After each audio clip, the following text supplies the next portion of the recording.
งกรอยู่ไสลูกมังกรอยู่ไสเออ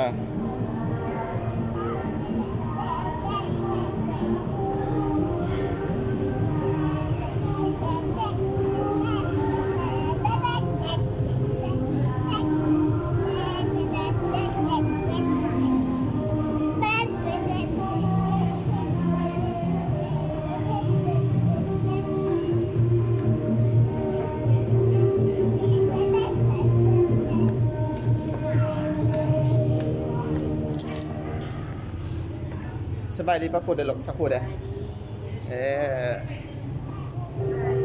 สบายดีบ๊ายบายป้าได้ไอพี่ลืมมาวันนั้นถ้าอ้อมให้เพิ่นจะเอาทิชชู่ใส่ถุงเลย